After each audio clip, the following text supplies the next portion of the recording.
Let us see how elliptically and circularly polarized light can be produced. This is a production of elliptically and circularly polarized light, and in this figure the direction of optic axis is shown, and there is a parallel line shown is the direction of optic axis. We already know optic axis is basically a direction, and let plain polarized light be incident on the crystal shown with the given optic axis, and let theta be the angle between the incident polarized light and optic axis, that is angle between plane of vibration of incident light and optic axis. Let that be theta. Then PO shown in the figure is a direction of vibration of ordinary ray. O for ordinary, E for extraordinary. PE is a direction of vibration of extraordinary ray. And let's see the theory behind the production of elliptically and circularly polarized light. And here this incident plane polarized light with an angle theta with the optic axis, this is divided into two. We can see the component along O direction and the component along E direction. Component along PE is the cos component, that is A cos theta sin omega t plus delta, and the component along O is the sine component, A sin theta sin omega t. A sin omega t is the incident plane polarized light, and we can see the component along E direction, there is a cos component, and the component along O direction is the sine component, A sin theta, A cos theta. And we know, since this is a doubly refracting crystal, it produces a path difference between the O ray and E ray.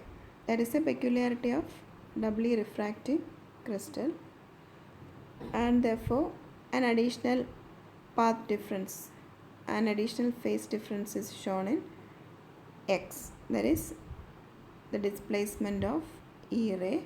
There is an additional phase difference delta due to the doubly refracting crystal. And let A cos theta be small a and A sin theta be small b.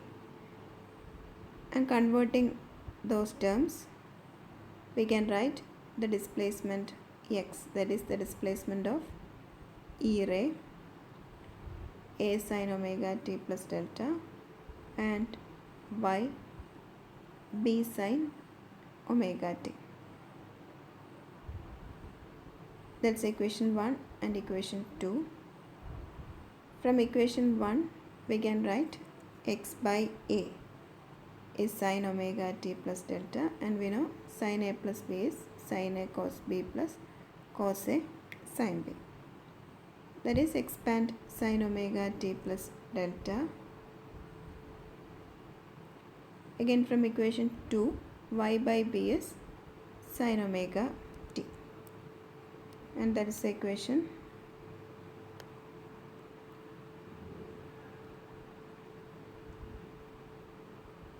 Cos omega t, we know sin square theta plus cos square theta is 1, and cos theta is root of 1 minus sin square theta. That is, cos omega t is root of 1 minus sin square theta, and we already know sin omega t is y by b.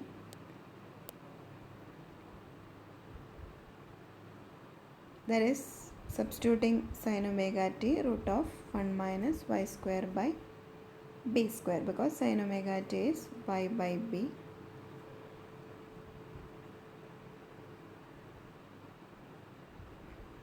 Then x by a, this is expansion of x by a. We are rewriting the expansion, and sin omega t is y by b, and cos omega t, replace cos omega t by root of 1 minus y square by b square, and this is the equation. Then we can write y by b cos delta to the left side, that is x by a minus y by b cos delta is root of 1 minus y square by b square sin delta. Then square RHS and LHS. We know a minus b whole square is a square minus 2ab plus b square, that is, this is expansion, x square by a square minus 2xy by ab cos delta plus y square by b square cos square delta. Squaring root of 1 minus y square by b square, 1 minus y square by b square, then multiply by square of sin, that is sin square delta, and that is removing the bracket, sin square delta minus y square by b square sin square delta. And in this term, sin square delta is a common factor, and rewrite this term to the left, y square minus y square by b square sin square delta. Move it to the left side so that we can take y square by b square common, and cos square delta, that is this term, plus sin square delta.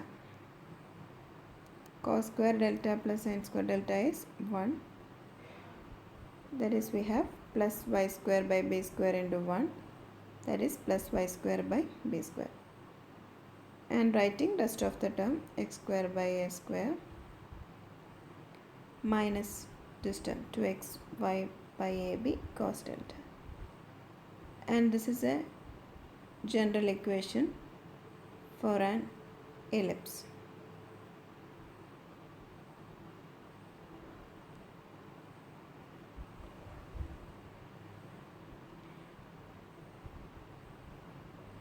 And consider a special case when delta is the path difference produced between, phase difference produced between E ray and O ray due to this doubly refracting crystal.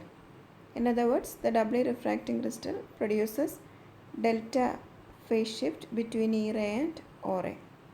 If that phase shift is 0 or 2n pi, that is even multiple of pi. So substitute delta as 0, sin square 0 is 0, cos 0 is 1. Therefore the equation is as shown here. We can write this as a minus b the whole square, that is x by a minus y by b the whole square is 0. That means x by a minus y by b 0, that is x by a equals y by b, or y equals b by a x. We know this is the equation for a straight line, because straight line is in general y equal to mx plus c. C is the y-intercept. This can be 0 or any other value, any other constant value, and that means this is a straight line, y equal to mx. This is a straight line, and m is a slope. Here b by a stands for m, that is this represents a straight line.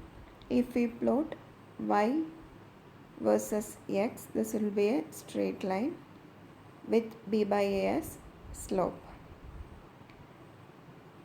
and that means we obtain a plane polarized wave. Because the vibration is in a straight direction, that means the waves are located in a plane, and this is a condition for obtaining plane polarized light. That is, the phase difference introduced between E ray and O ray should be equal to 0 or 2n pi.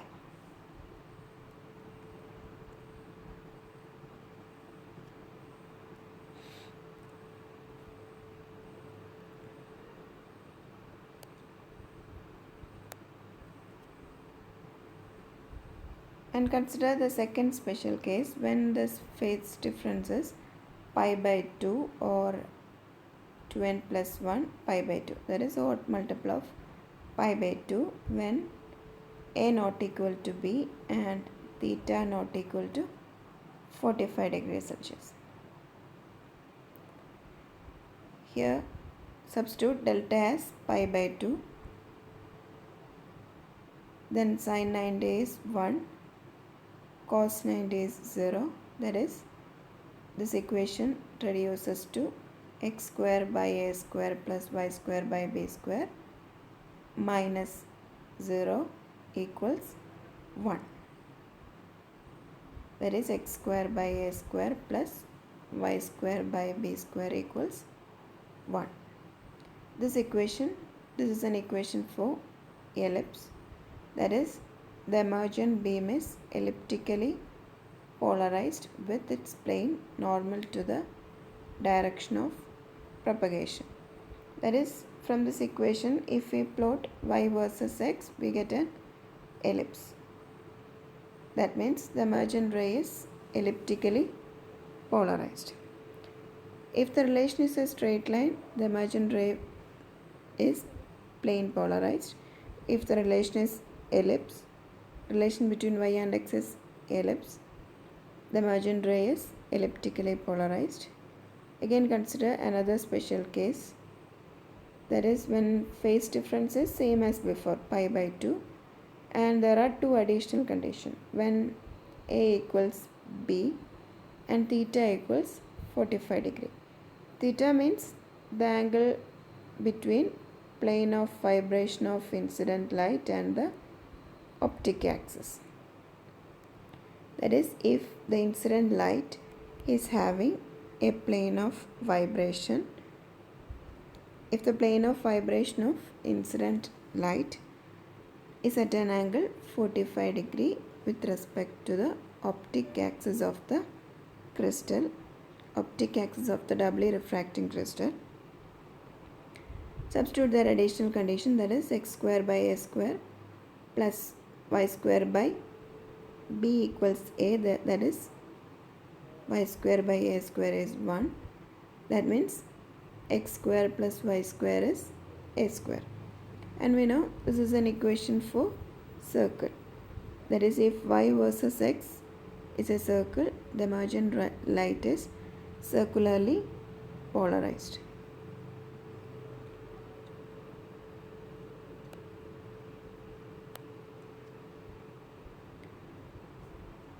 And this is the theory behind the production of plane polarized, elliptically polarized and circularly polarized light. And next, let's look how we can produce the elliptically polarized light. And here, what is the condition to be ellipse? This delta, that is the path difference between E ray, phase difference between E ray and O ray should be pi by 2 and theta not equal to 45 degree. That is A not equal to B. If theta equal to 45 degree, A will be equal to B. And we should ensure the condition delta equal to pi by 2 and theta not equal to 45 degree.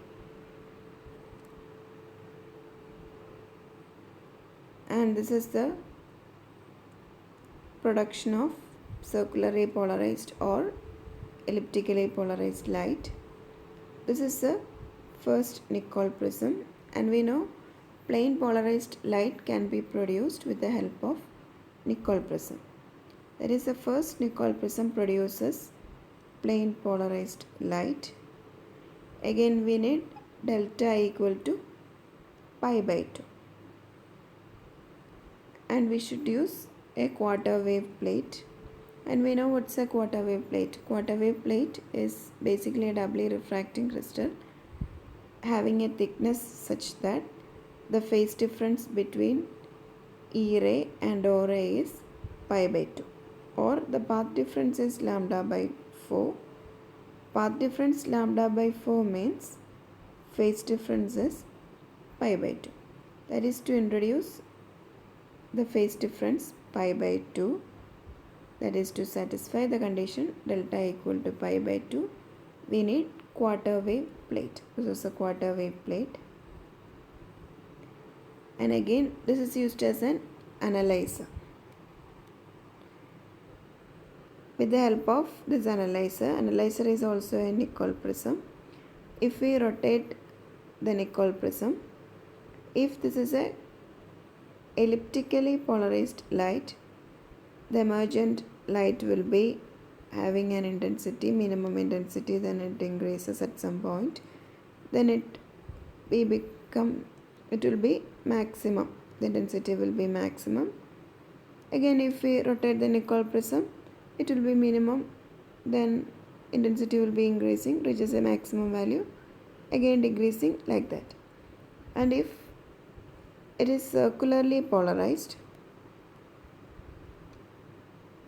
the minimum will be 0. That is, at some point there will be darkness, then intensity increases and reaches a maximum point. If this is an elliptical, the minimum will be a non-zero value, or there will be some light. The minimum means there will be some light. And if the emergent light is circularly polarized, the minimum means 0 or darkness. And that is the purpose of the second Nicol prism. It serves as an analyzer. And also we can ensure the condition theta is not equal to 45 degree with the help of this Nicol prism.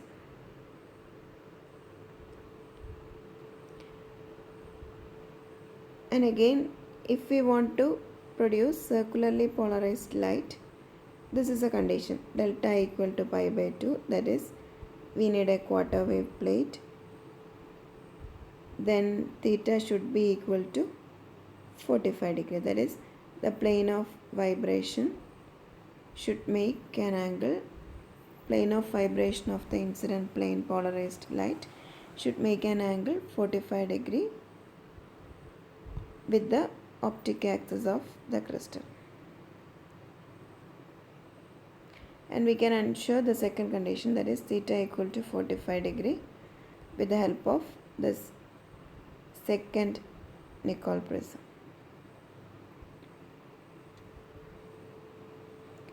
And this is how circularly polarized light and elliptically polarized light can be produced with the help of quarter wave plate and 2 Nicol prisms.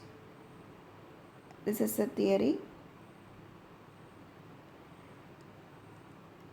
and we reached at a relation connecting y and x, then substitute the condition for ellipse and circle,